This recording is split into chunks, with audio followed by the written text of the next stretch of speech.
Olá, bem-vindos a mais uma videoaula do curso Técnico Integrado em Química. Nessa disciplina de Físico-Química 1, hoje, na segunda parte da videoaula, nós veremos a primeira lei da termodinâmica através da resolução de exercícios que envolvem esse conteúdo, bem como o trabalho de expansão dos gases. Este que vos fala é o professor Sebastião Júnior Teixeira Vasconcelos. E lembrando que o conteúdo na íntegra desta videoaula está disponível no portal Química Crateus. Acesse! Muito bem, hoje, mediante a resolução de exercícios, nós iremos explorar conteúdos que já foram visualizados e também introduzir alguns novos. Então, temos algumas questões para ser resolvidas e, na medida que as questões forem sendo resolvidas, nós iremos então aprofundar esse assunto voltado para a primeira lei da termodinâmica. Então, vamos adiante. Problema de número 1. Dois sistemas A e B são tais que A é isolado e B é fechado. Ambos não permitem nenhuma variação no volume. É uma informação de antemão importante para se destacar. Cada um destes sistemas foi aquecido e receberam 100 kJ de energia na forma de calor. De quanto foi a variação de energia interna, ΔU, de cada sistema, respectivamente? Bem, aqui temos as ilustrações, né? O sistema A, como é dito, é um sistema isolado. E aqui nós temos então 100 kJ de calor que são adicionados ao sistema. E o sistema B, que é um sistema fechado, com também 100 kJ de calor. Aqui temos as alternativas, onde as alternativas trazem os valores da variação de energia interna de modo respectivo. Muito bem, para resolver esse problema, veremos então como ele é o passo a passo de sua resolução. Vejamos. Antes de mais nada, nós iremos utilizar a seguinte equação. A expressão analítica da primeira lei termodinâmica nos diz que toda e qualquer variação de energia interna em um sistema é igual à soma do calor e do trabalho envolvidos nessa transformação. Então, mediante essa resolução, mediante essa equação e levando em conta os dados fornecidos para o problema, nós iremos resolvê-lo. Lembrando, é claro, que o enunciado nos diz que o calor fornecido aos sistemas vindo da vizinhança é de 100 kJ. Resta-nos saber agora o que esse calor provoca de variação na energia interna. Muito bem, então, primeiro precisamos estabelecer relações entre esses sistemas e encontrar formas de associar este calor adicionado com a resposta na energia interna. Então, o sistema A é um sistema isolado, ou seja, não troca calor nem matéria com a vizinhança. Sistema B é um sistema fechado, que não troca matéria com as vizinhanças, mas o sistema B pode trocar calor, diferentemente do sistema A. Ora, o que vai diferenciar os dois sistemas trata-se de suas fronteiras. A é um sistema com fronteiras adiabáticas, ou seja, que não permitem fluxo de calor, enquanto que B é um sistema com fronteiras diatérmicas, que permitem trocas de calor. Ou seja, para A, o calor é zero. A explicação para isto é que suas fronteiras são adiabáticas, portanto, calor não passa. E, como o enunciado diz que o volume do sistema não pode variar, ele, portanto, não pode realizar trabalho. Portanto, o trabalho também é igual a zero. Então, a variação de energia interna, que é a soma calor mais trabalho, é igual a zero mais zero. Portanto, 0 kJ. Para B, o calor recebido pelo sistema é de 100 kJ. Perdão, aqui um equívoco, não é joule, é quilojoule. Explicado esse equívoco, então 100 kJ que o sistema B recebe exatamente porque suas fronteiras são diatérmicas. E em sendo diatérmica permite então o fluxo de calor. Trabalho é zero porque ambos os sistemas, como o enunciado diz, não permitem variação no volume, portanto não há trabalho envolvido. Deste modo, variação de energia interna é igual a calor mais trabalho, ou seja, 100 kJ mais 0 kJ. Portanto, o somatório dá 100. Bem, daqui nós temos então a resposta do problema. O problema solicita a variação de energia interna respectiva de cada sistema. Então, pela ordem, variação de energia interna do sistema A é 0 e do sistema B é 100 kJ. Isso nos leva então à resposta correta, que é o item D. Bem, comentário adicional ao problema é que esse problema associa-se diretamente com o enunciado da primeira lei da termodinâmica, que estabelece o seguinte: a variação de energia interna de um sistema isolado é zero. Como ficou demonstrado neste problema, que no caso o sistema A é isolado, o ΔU do sistema A é igual a zero, ou seja, é um sistema que, em havendo transformações internas nesse sistema, a sua energia se mantém constante. Então, cuidado com o significado de ΔU igual a zero. ΔU igual a zero não significa que não houve mudança ou que não houve transformação no sistema. Indica que esse sistema, em sofrendo a transformação, conserva a sua energia interna, já que ΔU é igual à energia final menos a energia inicial, ou seja, os valores da energia são iguais. Partindo para o problema de número 2, temos um sistema termodinâmico aberto contendo uma reação química expandiu e liberou 540 kJ de energia na forma de trabalho ao ser aquecido com 480 kJ de calor. Neste caso, pode-se dizer que a energia interna do sistema aumentou em 60 kJ, B, a energia interna do sistema aumentou em 1020 kJ, C, a energia interna do sistema diminuiu em 60 kJ, D, a energia interna do sistema diminuiu em 1020 kJ, ou E, a energia interna não sofreu variação. Temos aqui também um típico problema que envolve a determinação da variação de energia interna a partir dos valores mensurados de calor e trabalho envolvidos nessa transformação. De modo semelhante ao problema anterior, nós faremos uso, é claro, da expressão analítica da primeira lei da termodinâmica. Ou seja, toda variação de energia interna do sistema é igual ao somatório do calor e do trabalho envolvido no processo. Ou seja, para este caso, nós precisamos inicialmente determinar o sinal desses valores de trabalho e calor. De acordo com o enunciado, nós temos que o sistema recebeu 480 kJ de calor, portanto, calor positivo. O sinal positivo indica um aumento ou uma direção da energia no sentido vizinhança-sistema. Ao tempo que o mesmo sistema realizou trabalho uma vez que o mesmo expandiu. Expandiu, trabalho menor que zero, trabalho menor que zero, perdão, aqui o símbolo do trabalho, né? Trabalho igual a menos 500 kJ de acordo com o enunciado. Ou seja, o sistema recebe calor e responde expandindo, realizando trabalho. De quanto é então a variação de energia livre, de energia interna? Ora, o somatório. Ou seja, ΔU igual a Q mais W, ΔU é igual a Q, que é igual a 480 kJ, mais o trabalho, que é igual a menos 540 kJ, o que nos dá como resposta menos 60 kJ. Ou seja, para encontrarmos o item correto, resta-nos apenas interpretar o significado de menos 60 kJ. Quando disse que ΔU, energia interna, variação de energia interna, é igual a menos 60 kJ, o que estamos querendo dizer com isso? Simples, estamos querendo dizer apenas que a energia interna do sistema, durante esse processo, sofreu uma diminuição em 60 kJ.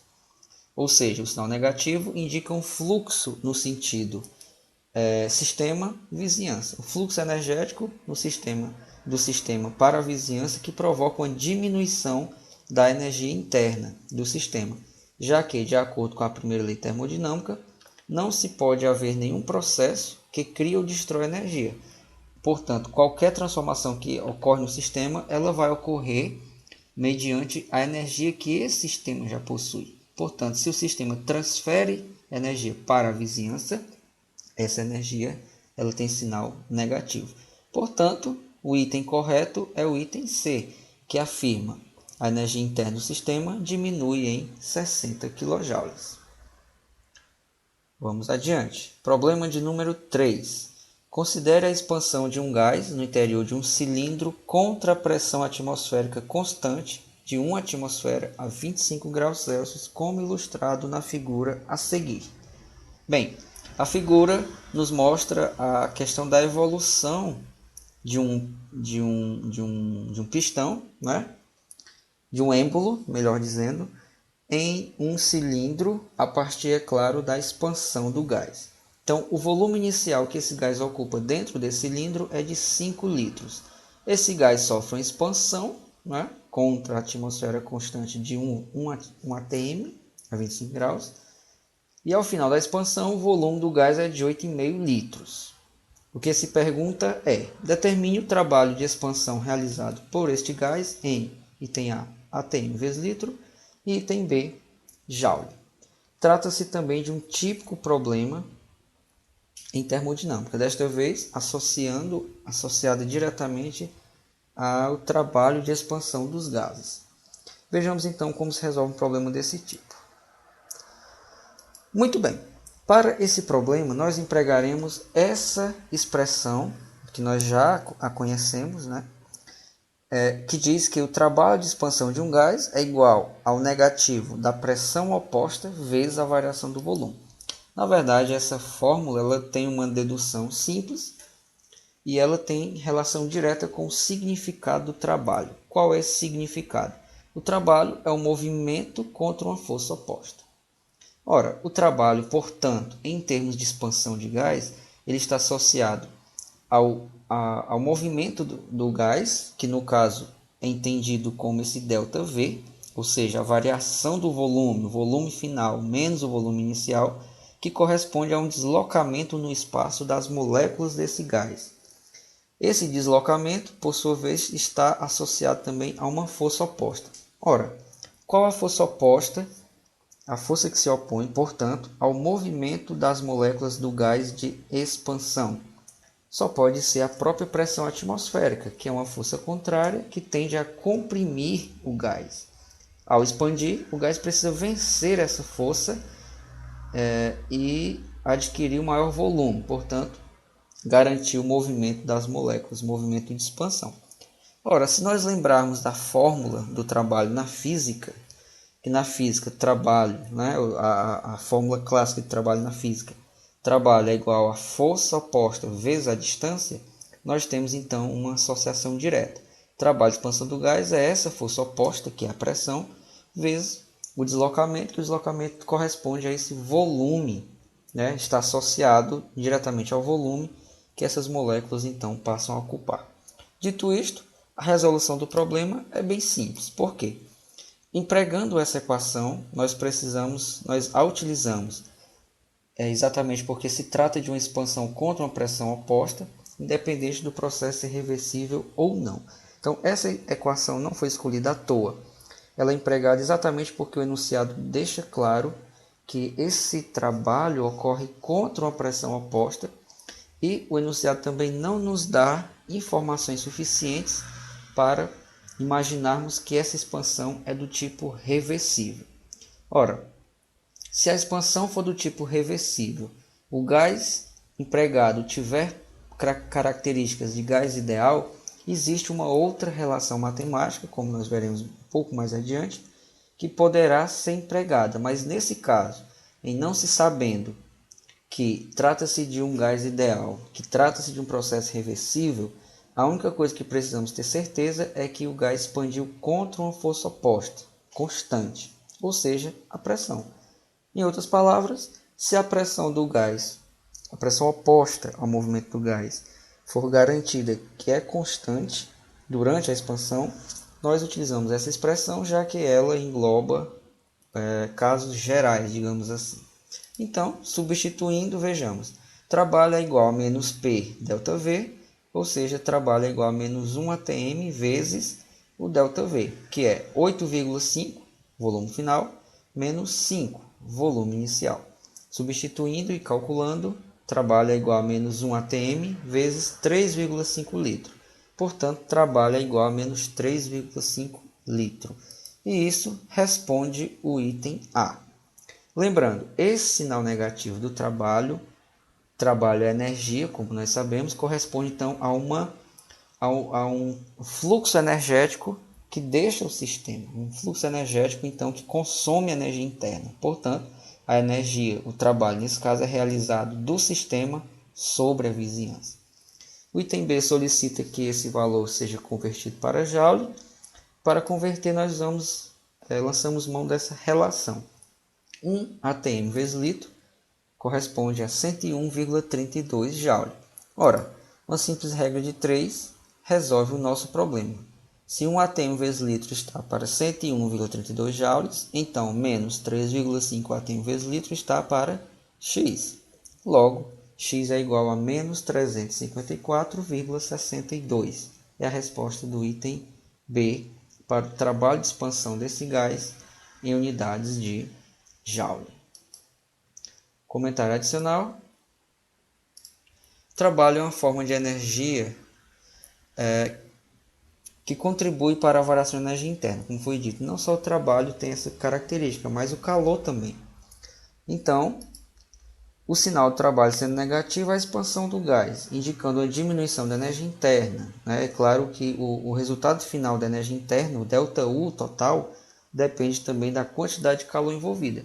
Mas se o sistema realiza trabalho, ou seja, se o trabalho é negativo, imagina-se que esse trabalho foi realizado às custas da energia interna. Portanto, supõe-se que existe uma tendência dessa energia diminuir, o que vai depender, é claro, se o sistema recebe uma quantidade de calor suficiente para compensar essa variação ou não. Vamos adiante. Problema de número 4. A figura a seguir ilustra um experimento de compressão de uma amostra de gás ideal dentro de um cilindro por meio de um processo reversível na temperatura constante de 27 graus Celsius. Temos aqui a ilustração, uma ilustração bem simples, onde nós vemos aqui então esferas em vermelho que simulam a questão dos gases. Essa quantidade em matéria de gás, e aqui do lado nós temos uma legenda que diz que cada uma dessas esferas em vermelho corresponde a 1 mol de gás. Portanto, aqui dentro nós temos 1, 2, 3, 4, 5, 6, 7 mols de gás. Esses 7 mols de gás ocupam, portanto, um volume inicial. Esse sistema sofreu uma compressão, ou seja, uma redução no seu volume, passando a ocupar então um volume VF, onde VF é dito que corresponde a 1/4 de VI. Portanto, o volume final é 1/4 do volume inicial. Poderíamos dizer também que o sistema sofreu uma variação a 1/4 do volume inicial. Atentos às palavras utilizadas. O sistema sofreu uma compressão até 1/4 do volume inicial. Vamos adiante. No caso, aplicou-se uma força contra o êmbolo do cilindro, de modo a reduzir o volume do sistema a 1/4 do valor inicial. Sabendo disto, determine o trabalho de expansão do gás e interprete o seu significado. Bem, este problema tem similaridades com o anterior, em termos de que trata-se de uma expansão de um valor associado ao trabalho do gás. Mas as diferenças param por aí, porque ao contrário do problema número 3, que era uma expansão, aqui nós temos uma compressão. Em vez de o gás realizar trabalho sobre a vizinhança, é a vizinhança que realiza trabalho sobre o gás através da compressão desse êmbolo aqui. Outra diferença é que o enunciado deixa claro que se trata de um processo reversível, que se trata de um processo que envolve também um gás com propriedades de gás ideal. Portanto, o problema é resolvido por uma outra expressão matemática. Vejamos então qual é. Aqui está ela. A equação empregada diz respeito ao cálculo do trabalho associado a uma expansão reversível de um gás ideal. Portanto, trabalho de expansão reversível de um gás ideal é igual a menos N vezes R vezes T, vezes o logaritmo natural da razão entre o volume final e o volume inicial do sistema. Dados para o problema, nós temos que o número de mols N é 7, A constante dos gases é 8,314 Joule vezes Kelvin-1 vezes mol-1. E aqui eu chamo a atenção que esse valor da constante é o valor, esse valor 8,314 é um valor associado à energia. Portanto, não confundam-se com o outro valor muito conhecido de R, que é R igual a 0,082, porque neste caso aquela constante está associada mais a cálculos de propriedades gasosas. E lembrando que as unidades daquele R não são unidades padrão do SI, diferentemente desse valor de R aqui. A temperatura disse que mantém-se constante em 27 graus Celsius, convertendo para Kelvin, isso nos dá aproximadamente 300. O volume inicial, que não é dito, nem o volume final. Mas vejamos, como nós estamos lidando com o cálculo, no caso dos volumes, que é uma razão, nós só precisamos saber a relação entre essas grandezas. Portanto, o enunciado não está carente de dados. Com os dados fornecidos, nós podemos calcular esse trabalho claramente. Como? Ora, basta substituir na expressão, na verdade, trabalho é igual a menos 7 mol vezes 8,314 Joule Kelvin-1 mol-1 vezes 300 Kelvin vezes logaritmo natural de VF.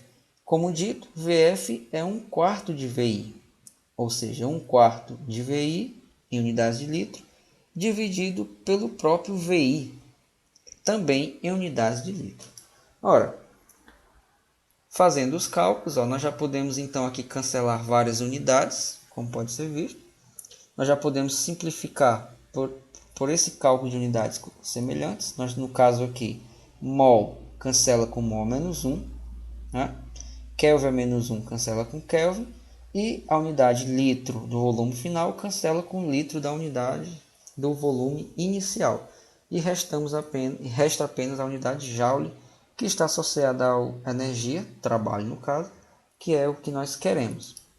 Ora, 1/4 VI também, né, dividido por VI, esse VI aqui cancela com esse VI, resta apenas 1/4. Então, a expressão simplifica-se para trabalho igual a menos 7 vezes 8,314 Joule vezes 300 vezes logaritmo natural de 1/4, como aqui está. E resolvendo essa expressão, né, nós encontramos como resposta trabalho igual a 24.203,9 Joule. Atentos para o sinal positivo, que equivale a dizer que corresponde a 22,4 kJ. Então vejamos, o resultado deu positivo, como já poderíamos inclusive até esperar, pois se trata de uma compressão. Se o sistema foi comprimido, ele recebeu energia interna, recebeu energia vinda da vizinhança, portanto, espera-se que esse trabalho seja positivo, já que ele adicionou energia ao sistema. Esse é, portanto, o significado que nós damos para esse valor positivo aqui. Vamos adiante, vamos agora ao problema de número 5. Considere que, no interior de um frasco de desodorante spray de 230 ml, exista gás butano, fórmula química C4H10, como gás propelente e que este exerça uma pressão inicial de 1,8 atm. No experimento de laboratório que o fabricante de desodorante realizou, um frasco deste desodorante foi esvaziado a 25 graus Celsius de duas formas distintas. Vejamos quais são elas. 1. Num processo lento e praticamente reversível. E 2. Num processo muito rápido e praticamente adiabático. Então, antes de continuar com a leitura do enunciado, eu já quero destacar esses dois tipos de processo. Percebam que aqui foi feito um experimento sob duas condições diferentes. Iremos analisá-las uma por uma mais adiante. Desconsiderando a contribuição do próprio desodorante líquido para o trabalho de expansão do gás propelente, responda. Item A. Qual a diferença entre uma expansão reversível e uma expansão adiabática? Item B. Por que o processo adiabático não é reversível? Item C. Calcule o trabalho de expansão do gás na expansão reversível. E D, calcule a variação de energia interna, ΔU, do gás na expansão adiabática, considerando que durante a expansão a pressão externa, que é a pressão atmosférica, manteve-se sempre constante. Bem, pela quantidade de informações que é solicitada, esse problema pode parecer bastante complicado. Mas lhes digo que não, que na verdade é possível resolvê-lo sem grandes dificuldades. Vamos adiante. Então, item por item. Item A. Qual a diferença entre uma expansão reversível e uma expansão adiabática? Para resolver esse problema, nós não precisamos dos dados fornecidos no enunciado, já que a resposta trata-se, na verdade, de uma conceituação. Então, vejamos. Expansão reversível. A expansão reversível é uma expansão que se dá obrigatoriamente mediante um processo isotérmico, ou seja, com temperatura constante. Se a temperatura é constante, ΔU é igual a zero. Nós já havíamos discutido isso, que a variação de energia interna possui o mesmo sinal da variação da temperatura. Se a temperatura não varia, a energia interna também não varia. Isso é interessante observar porque se o ΔU é negativo, a energia interna, a temperatura, a variação da temperatura também será. E se o ΔU é positivo, a variação de temperatura também tenderá a ser. Portanto, a temperatura tem o mesmo sinal, a variação da temperatura possui o mesmo sinal do ΔU. ΔU constante indica que a temperatura não varia e vice-versa. Ora, como o ΔU é Q mais W, e neste caso, da expansão reversível, o ΔU é zero, concluímos que zero é igual a calor mais trabalho. E daqui vem uma importante relação. Isolando, para o caso que nós estamos verificando. Como trata-se de uma expansão, nós vamos colocar o trabalho para o lado negativo e garantir assim o sinal da expansão do gás. Portanto, menos W igual a calor. Qual o significado disso aqui? Ora, trabalho negativo indica que o sistema realiza trabalho. Calor positivo, o sistema recebe calor. Como trabalho e calor nessa simples relação possuem uma igualdade e estão diferentes pelo sinal, nós podemos interpretar da seguinte forma. O calor positivo é o calor que entra no sistema. O trabalho negativo é o trabalho que sai do sistema. Como eles são iguais, concluímos que todo o calor que o sistema recebe numa expansão reversível, ela se converte em trabalho. Também poderíamos dizer o contrário, que todo o trabalho que o sistema recebe numa expansão, no caso uma compressão reversível, ela é convertida em calor, ou seja, ele transfere calor para a vizinhança. Trata-se de um processo que, quando um aumenta, o outro diminui, garantindo então que o resultado líquido seja nulo, e assim garante que o processo seja reversível. Na verdade, um processo reversível é um processo termodinamicamente, digamos, até impossível de ser verificado. Entendamos por quê. Porque trata-se de um processo que requer um equilíbrio térmico, ou seja, sem variação de temperatura. Isso é muito difícil de ser obtido. Praticamente todos os processos que nós conhecemos ao nosso redor são processos que criam, que promovem variação de temperatura e que, consequentemente, não permitem o equilíbrio térmico, já que as pequenas variações de temperatura são notadas. Além disso, além do equilíbrio térmico, é necessário também um equilíbrio mecânico no sistema. Esse equilíbrio mecânico ele é conseguido se for conduzido sempre em uma pressão constante, no caso de um gás, especialmente no que diz respeito a etapas infinitesimalmente pequenas. Essas etapas infinitesimalmente pequenas, elas correspondem então a variações extremamente pequenas. Na verdade, são variações que não podem sequer ser mensuradas no processo. Então, essas variações infinitamente pequenas garantem que não haja perda de eficiência e assim garantindo que todo o calor do sistema se converte em trabalho. Aqui trata-se de uma situação extremamente desejável em máquinas térmicas, máquinas que convertem exatamente o calor em trabalho. Seria uma situação ideal, já que todo o calor produzido pela máquina, uma locomotiva, por exemplo, ela é convertida em trabalho. Mas isso, como já disse, não pode acontecer. E caso fosse possível de acontecer, iria requerer duas situações. Quais são elas? Temperatura constante e variações infinitamente pequenas que garantissem então o equilíbrio mecânico do sistema, coisa que se torna inviável, porque geralmente para a maioria das aplicações práticas da termodinâmica, nós estamos interessados em processos rápidos e não em processos que levariam eternidade. Lembrando que um processo que ocorre por um número infinito de etapas, logicamente, demora uma infinidade para acontecer.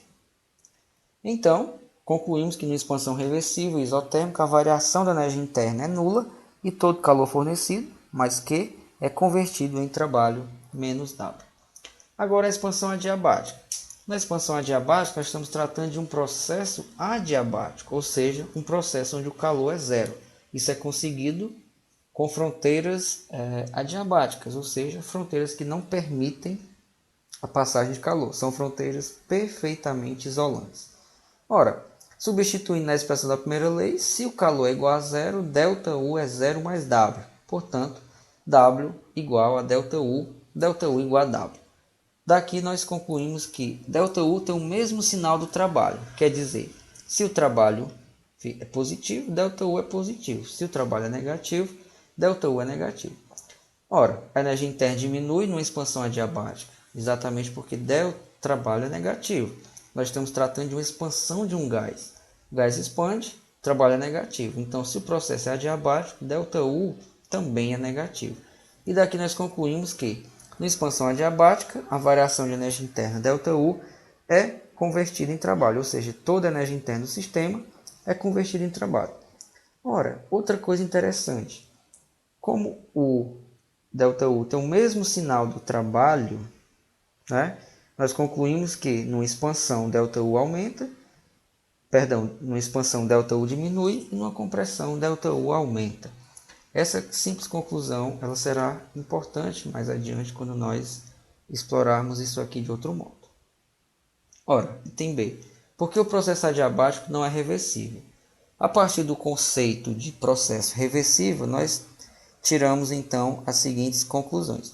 O processo adiabático é um processo em que calor é igual a zero e ΔU igual a W. O primeiro motivo é que ΔU não é igual a zero.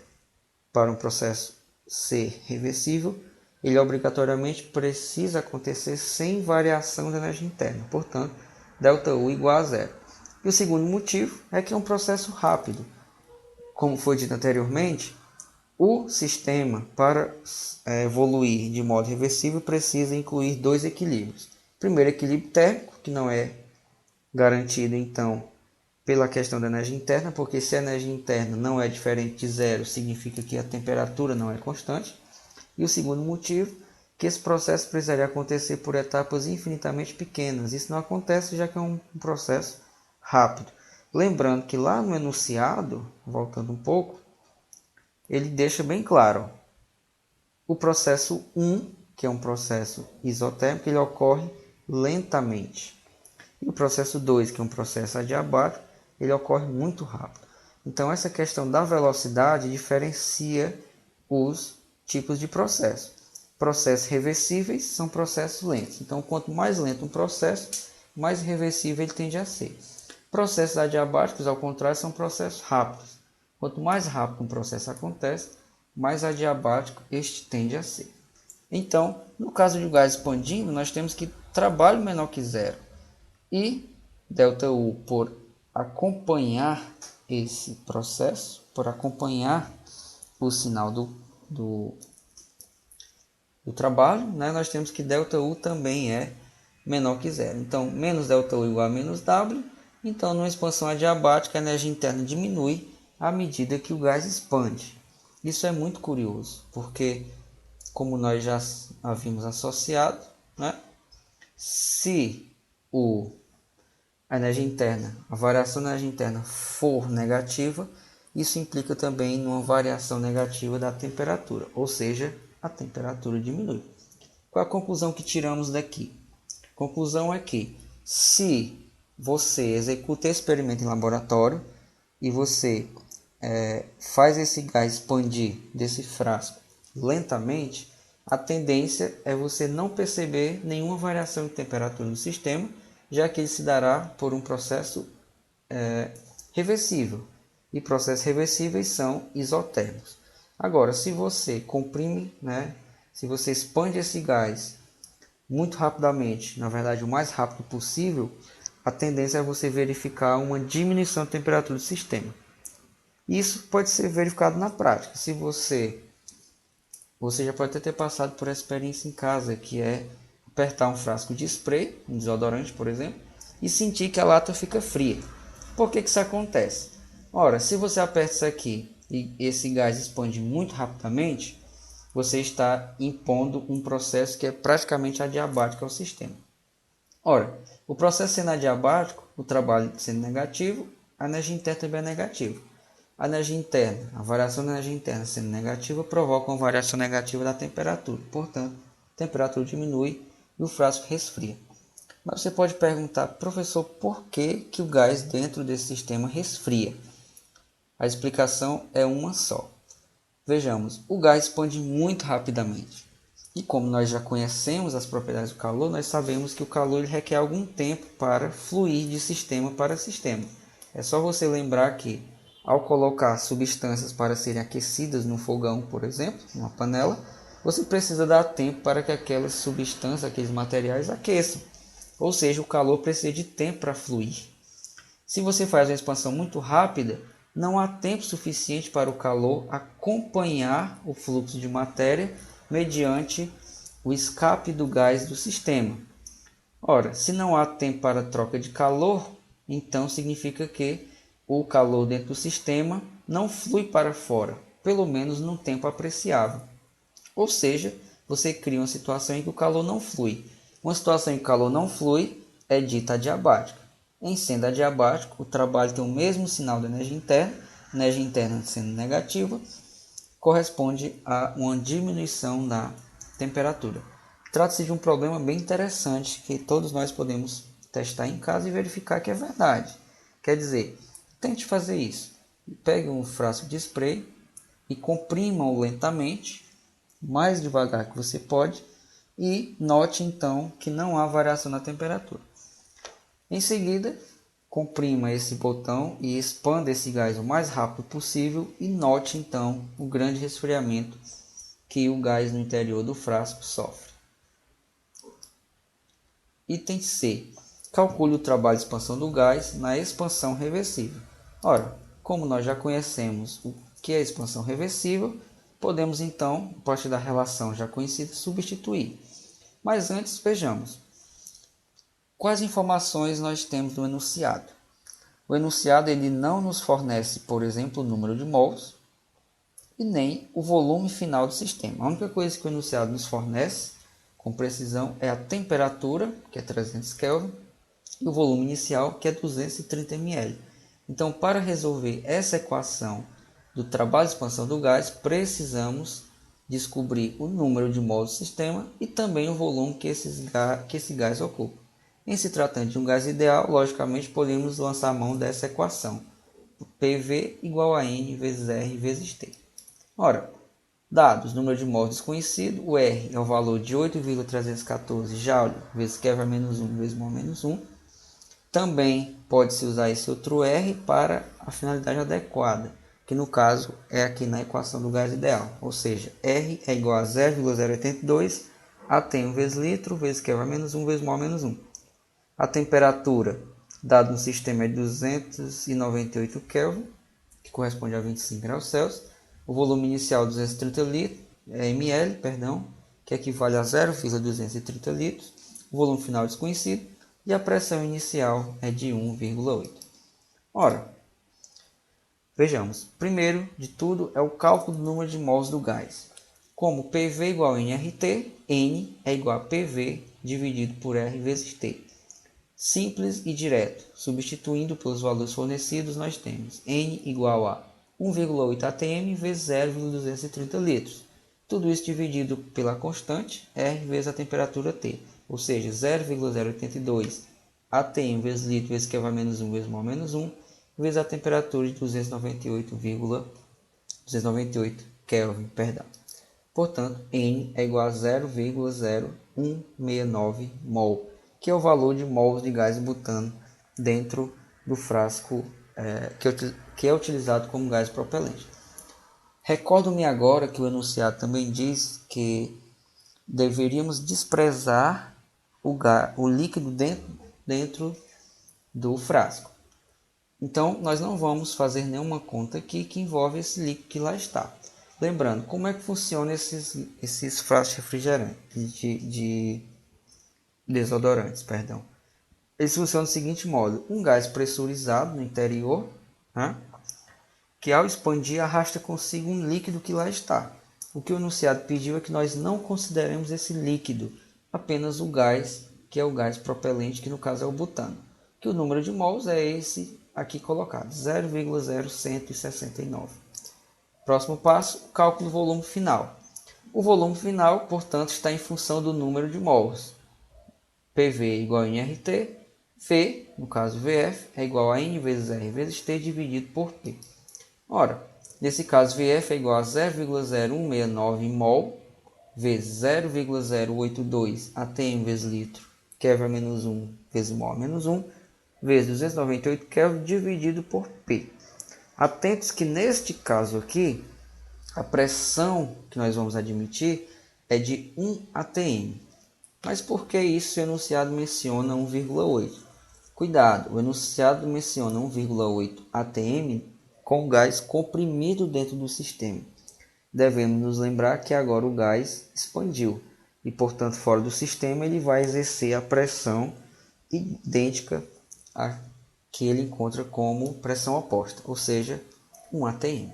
Então, uma vez com esse valor, calculamos então que o volume final é de 0,413 litros.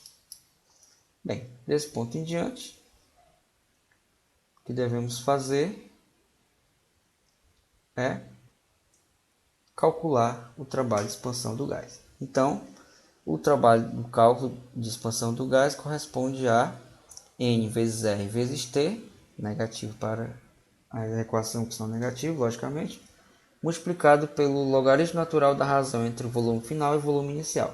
Substituindo, temos então esses valores que estão aqui colocados, e todos nós já temos conhecimento de como se procede diante desse cálculo, e encontramos então a resposta de menos 24,5 Joule. Então, esse é o trabalho de expansão do gás no sistema. O sinal negativo, como sabemos, corresponde então a uma diminuição, ou seja, a um fluxo de energia do sistema para a vizinhança, que no caso é na forma de trabalho. Item D. Calcule a variação de energia interna, ΔU, do gás na expansão adiabática, considerando que durante a expansão a pressão externa, atmosférica, manteve-se sempre constante. Então, nesse caso, o problema questiona sobre a variação de energia interna no processo 2, que é o processo adiabático, lembrando que, neste caso, a pressão externa manteve-se sempre constante. Ora, nesse caso, como não se trata de um processo reversível, trabalho de expansão igual a menos pressão oposta vezes variação de volume. Ora, substituindo, qual a pressão oposta ao movimento do gás? 1 atmosfera. O volume inicial já calculado é aquele de 0,230 litros. O volume final é o mesmo calculado no problema anterior, também de 0,413 litros. Substituindo, processo adiabático, ΔU igual a W, e ΔU é igual ao trabalho de expansão, ou seja, ΔU é o próprio trabalho, que é igual a menos pressão oposta vezes ΔV. Ora, substituindo, trabalho de expansão é menos 1 atm vezes ΔV, ou seja, 0,413 litros menos 0,230 litros, a resposta é de menos 0,183 atm vezes litro. Eis já a resposta que nós estamos em busca, que pode também ser convertida para Joule. Lembrando da relação 1 atm vezes litro é igual a 101,32 Joule. Por regra de 3, encontramos a resposta. X, que no caso é o trabalho, é igual a menos 18,54 Joule e, portanto, variação de energia interna possui o mesmo valor. dado essa relação já mencionada antes. Comentário adicional. Notemos como o trabalho reversível ele é maior do que o trabalho não reversível. Vejamos. O trabalho não reversível é o trabalho adiabático, deu menos 18,54. O trabalho reversível é o trabalho do primeiro caso, que deu menos 24,5. Então, entre menos 18 e menos 24,5, em módulo, o trabalho reversível é maior que o trabalho não reversível. Na verdade, o máximo trabalho de expansão só pode ser obtido em condições reversíveis, ou seja, um processo lento, ocorrendo em etapas infinitamente pequenas de modo isotérmico. Não exotérmico aqui, peço perdão, é um equívoco aqui, tá? De modo isotérmico. Ou seja, o máximo rendimento de máquinas que fazem uso, que convertem calor em trabalho, como já foi dito, só se observa em situações reversíveis, ou seja, situações na quais uma energia é convertida a outra sem provocar variação de temperatura. Essa variação de temperatura ela provoca perdas energéticas. Isso fica mais claro com a segunda lei da termodinâmica, que não é o nosso alvo aqui, mas fiquem atentos a isso. O processo ele tende a ser mais eficiente quando ele não envolve variação de temperatura, ou seja, situação que promove perca de calor, fluxo de calor entre sistema e vizinhança. Nesse caso, o trabalho, não reversível ele tende a ser menor, uma vez que gera-se variações de temperatura no sistema e essas variações de temperatura promovem então perdas energéticas. Problema de número 6. A seguinte reação química foi executada dentro de um recipiente fechado com êmbolo móvel. Vejamos. Alumínio sólido mais ácido clorídrico aquoso, formando cloreto de alumínio aquoso e gás hidrogênio. Para isto, fez-se reagir 5,4 gramas de alumínio, cuja massa molar é 27 gramas por mol, com excesso de uma solução 5 molar de HCl, conforme ilustrado a seguir. Aqui está a ilustração, nós temos aqui então o ácido clorídrico em solução colocado no fundo desse Erlenmeyer, e aqui nós temos então o alumínio sólido. Ora, para promover essa reação devemos adicionar o alumínio à solução de ácido clorídrico. Esse sistema então ele é sendo fechado, todo o gás produzido aqui nessa reação, ele então vai promover a expansão do êmbolo desse cilindro aqui colocado, até que a configuração seja essa aqui ilustrada do lado.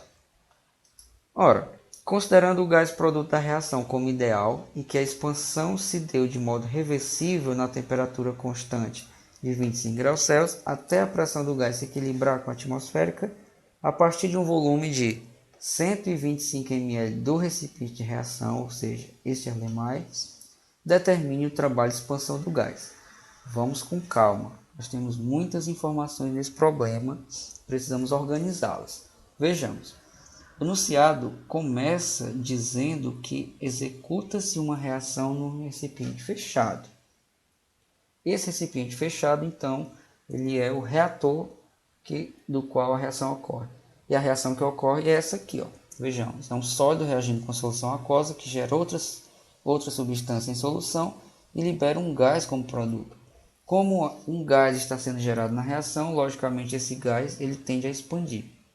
Ao expandir, ele promove então o movimento do êmbolo e logicamente realiza o trabalho. É exatamente esse trabalho que o problema quer que nós calculemos. Ele dá, portanto, a massa do alumínio que reage com a sua massa molar, diz que o HCl está em excesso, portanto, ele não vai ser o determinante da reação. Quem vai determinar a quantidade de gás produzida é o alumínio, que é o reagente limitante. Pede para admitirmos que o gás é ideal, que a expansão se deu de modo reversível a 25 graus Celsius e que o volume inicial do sistema é de 125 ml. Na verdade, o volume do sistema é menor, já que o volume do sistema deve ser o HCl e o alumínio. Mas nesse caso, iremos adotar o volume inicial de 125 ml. Pronto, com essas informações, nós temos então condições de calcular esse trabalho de expansão. Vamos adiante. Aqui está o que é solicitado. As equações que iremos utilizar: a equação de expansão do gás ideal, já que ele deixa claro que o processo envolve um gás ideal em um processo de expansão. E para descobrirmos todas as informações sobre esse gás durante a expansão, utilizaremos a equação do gás ideal, uma vez que o enunciado também nos diz que trata-se de um gás ideal. Os dados que temos: a massa do alumínio é 5,4 gramas, o número de mols é desconhecido, nesse caso aqui o número de mols de gás, né? Porque a substância que vai expandir não conhecemos. Temos aqui os dois valores da constante universal dos gases, temos a temperatura inicial de 298 Kelvin, o volume inicial de 125 ml ou 0,125 litros e o volume final também que desconhecemos e a pressão final do gás, que é de 1 atmosfera. De onde eu concluí isso? Ora, o gás vai expandir contra a atmosfera até não poder mais expandir, empurrar o êmbolo. Logicamente, isso vai acontecer quando as pressões se equilibrarem, ou seja, uma atmosfera. Primeiro passo, nós temos uma reação química. Essa reação química é que vai determinar a quantidade de gás produzido e, consequentemente, esse gás determina o trabalho. Lógico, a primeira parte, o primeiro ponto, o ponto de partida do problema, diz respeito a essa equação. Nós precisamos, portanto, balanceá-la adequadamente para encontrarmos esse número de mols de gás. Esse é o raciocínio empregado. Com o número de mols descoberto para a quantidade de gás, podemos substituir aqui nessa fórmula, conhecendo logicamente o volume, e descobrir a quantidade de trabalho associada a essa expansão. O volume final também pode ser obtido pela relação do gás ideal, já que nós sabemos, temos várias informações sobre a situação, do estado desse gás no início do processo. Balanceando, creio que todos saibam como esse processo de balanceamento é feito. No caso, esse balanceamento foi feito por tentativas, que é o método mais simples, e aqui estão os coeficientes. Esses coeficientes estequiométricos destacados em vermelho, eles são muito importantes. Por um motivo, eles estabelecem a relação entre a quantidade de alumínio, que é um valor conhecido, o enunciado nos diz a quantidade de alumínio adicionada ao sistema, e o gás que efetivamente expande, ou seja, o gás hidrogênio. Então, a estequiometria ela vai nos orientar a encontrar o valor correto de gás produzido e, a partir desse valor de gás produzido, então, o cálculo do trabalho de expansão. Ora, os coeficientes estequiométricos, respectivamente, encontrados foram 1 para o alumínio, 3 para o HCl, 1 para o cloreto de alumínio e 3/2 para o hidrogênio. Ou seja, a relação entre alumínio, que é a substância cujo valor em massa nós possuímos, e o hidrogênio, aquele que desejamos conhecer, é de 1 mol no primeiro para 1,5 mol no segundo. Percebam que as outras duas substâncias elas não são analisadas estequiometricamente porque elas não me interessam. Na verdade, a única substância que eu me interesso nesse problema é o gás, porque é o gás que expande. Mas eu não consigo calcular a quantidade de gás porque eu não tenho informações sobre ele. Mas eu posso associar essa quantidade de gás, logicamente, à quantidade de alumínio. Lembrando que o HCl ele está em excesso, portanto, eu tenho certeza que todo o alumínio reage e ainda sobra HCl, uma vez que o HCl está em excesso e, consequentemente, o alumínio é o reagente limitante. Bem, deste ponto em diante, se sabemos a proporção em números de mols, podemos então pegar a massa de alumínio que foi empregada no experimento e, fazendo o cálculo do número de mols, onde o número de mols é igual à razão entre a massa e a massa molar da substância, encontrar o número de mols de alumínio que efetivamente reagiram. O número de mols de alumínio que efetivamente reagiu é de 0,2. Ora, pelas proporções estequiométricas, 1 mol de alumínio associa-se a 1,5 mol de hidrogênio. Então, 0,2 mol de alumínio se associam diretamente a 0,3 mols de gás hidrogênio. Portanto, o número de mols de gás hidrogênio na expansão do gás corresponde a 0,3 mol.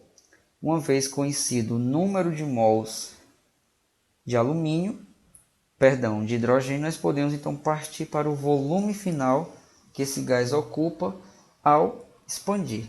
Ou seja, como trata-se de um gás ideal, nós faremos uso diretamente da expressão da equação do gás ideal, ou seja, PV igual a nRT. Lembrando que o gás expande até a pressão final de 1 atmosfera, que é quando entra finalmente em equilíbrio com o meio externo. Ora, isolando o volume é igual a N vezes R vezes T dividido por P, substituindo com os valores encontrados 0,3 mols de gás de hidrogênio vezes 0,082 atm litro vezes mol menos 1 vezes Q menos 1, que é a constante dos gases, vezes a temperatura de 298 Kelvin, tudo isso dividido pela pressão final do sistema, que é 1, nós encontramos como resposta que o volume final que o gás ocupa ao expandir no sistema, até equilibrar-se com o meio externo, é de 7,33 litros. Vamos adiante. Uma vez que conhecemos então esse volume, podemos então substituir diretamente no trabalho, na expressão do trabalho de expansão de um gás ideal, com os valores que nós já conhecemos, já encontramos nos itens anteriores, nas questões anteriores, e assim encontrar o valor do trabalho de expansão ideal reversível deste gás, que é de menos 3.026,17 Joule, ou, arredondando, de menos 3,03 kJ. Então, vejam que é um trabalho, uma questão que envolveu um pouquinho mais de raciocínio, mas que nós fizemos uso quase que sempre das mesmas expressões para resolver. Interpretação para este problema é que o gás expandiu, né? E expandiu de modo reversível, o que provocou então a diminuição do seu trabalho, uma vez que o gás expandiu contra a vizinhança, realizou trabalhos sobre as vizinhanças e, logicamente, transferiu energia para o meio externo. Portanto, houve uma diminuição, houve um fluxo de energia na forma de trabalho do sistema para a vizinhança. Daí, então, o sinal negativo. Eu me despeço neste momento, agradeço a atenção de todos e já aguardo na terceira parte dessa videoaula, onde nós então daremos continuidade à resolução de problemas sobre a primeira lei termodinâmica. Então nós finalizaremos então esse assunto. Aguardo vocês, até breve, muito obrigado.